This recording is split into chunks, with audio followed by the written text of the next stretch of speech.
friends, welcome back to the Savvy Successful Mompreneur Podcast, where we talk about building businesses, raising families, and creating a life that feels as good as it looks. If you're listening to this episode today because you are in a hard season, I want you to know you are exactly where you're supposed to be.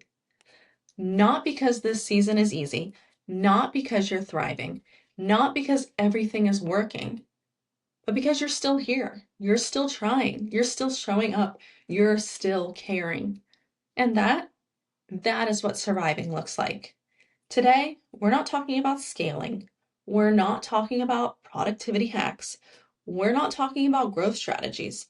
We're talking about the seasons where you're in the thick of it, where you're tired, where life is heavy, where business feels like one more thing on an already overflowing plate, where you wonder quietly in your head, can I even keep doing this? This episode is for the mompreneur with an online business and the one running a storefront and the one running both and the one who hasn't posted on social media in 3 weeks because she just can't.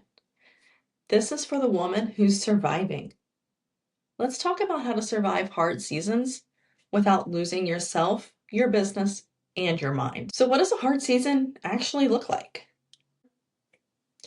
A hard season for a mompreneur rarely looks dramatic from the outside.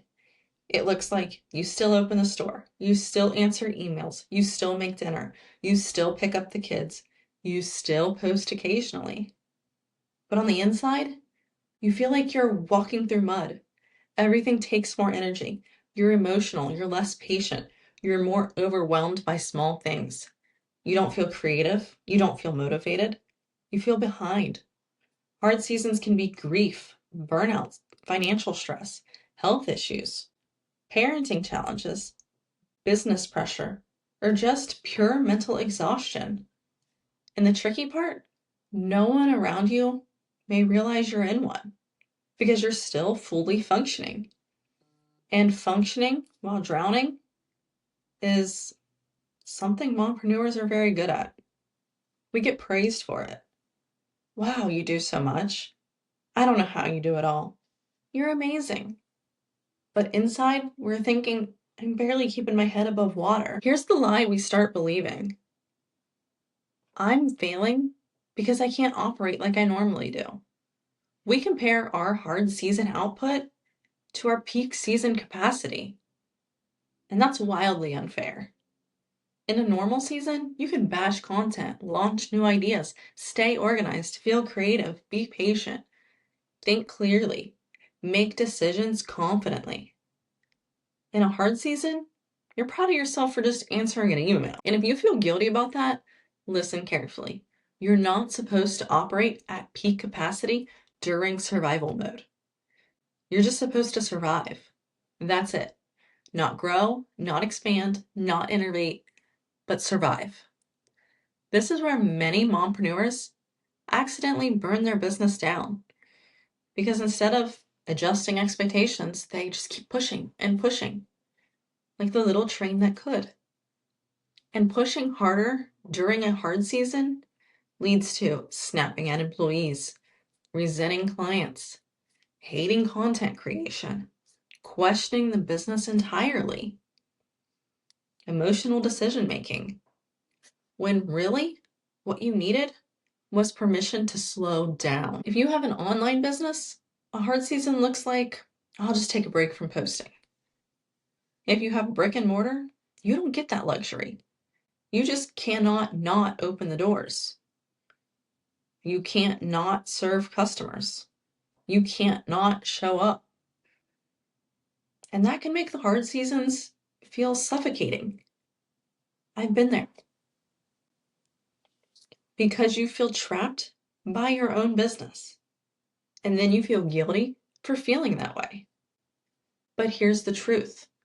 A brick and mortar mompreneur doesn't get to stop showing up physically. So she must stop showing up emotionally at full capacity, meaning you go into maintenance mode. You stop trying to make everything feel better. You stop trying to be exceptional. You focus on keeping things running. That is success in a hard season. For online mompreneurs, this means reposting old content, simplifying offers, being quieter, lower output without the shame.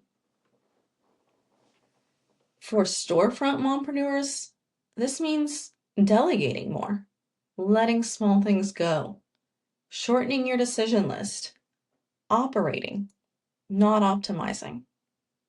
You're not building, you're maintaining. And maintenance is honorable. Now let's talk about the 5 survival rules for mompreneurs in hard seasons. Rule 1, stop adding.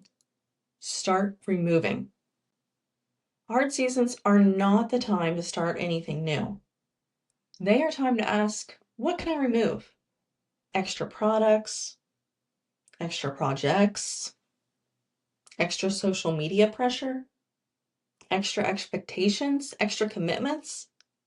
You don't need more systems, you need less weight. Rule number 2, operate your business at 60%, not 100, not 80. And I know this comes as a shock, but 60%. Ask, what does this business need to not fall apart? That's all you do, and nothing extra. No mess, no fluff, no muss. Rule 3, protect your energy more than your image. You don't owe the world perfect post, perfect moods, perfect communication, perfect consistency. You owe yourself preservation. Let people think you're quiet. Let people think you're busy. Let people wonder. Your peace is more important than perception. And number 4, shorten the daily win list.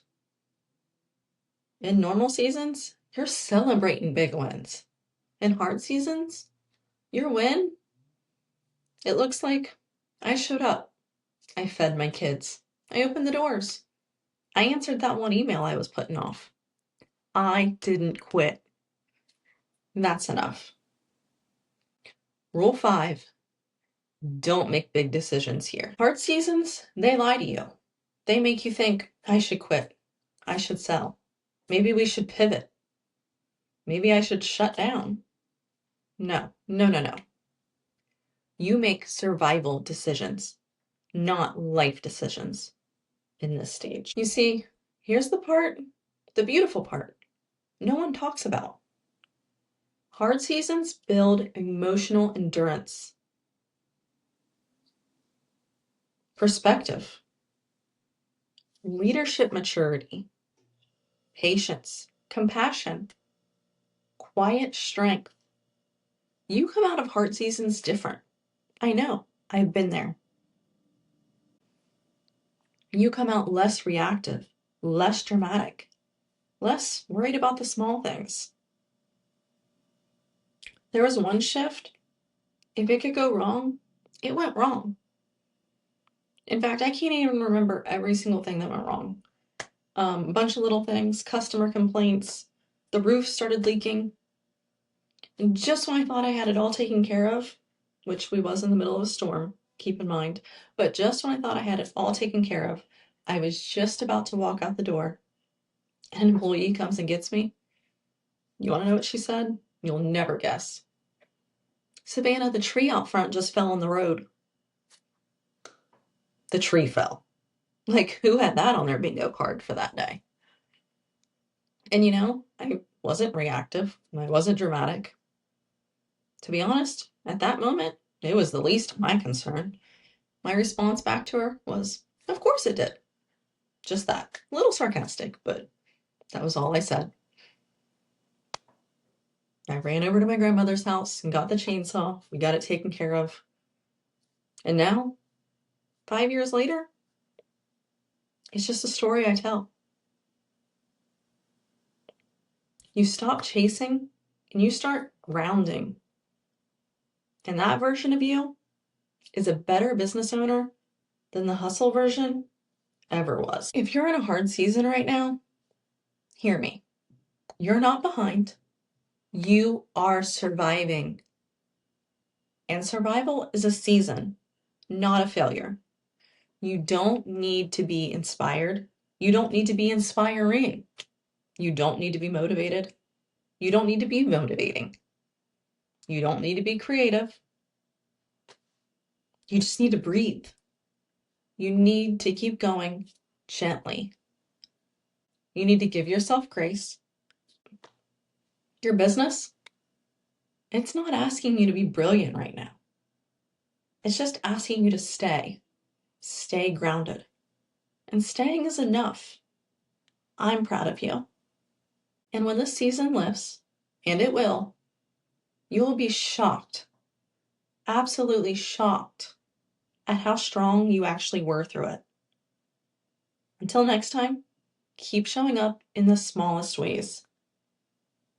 Because small is still showing up.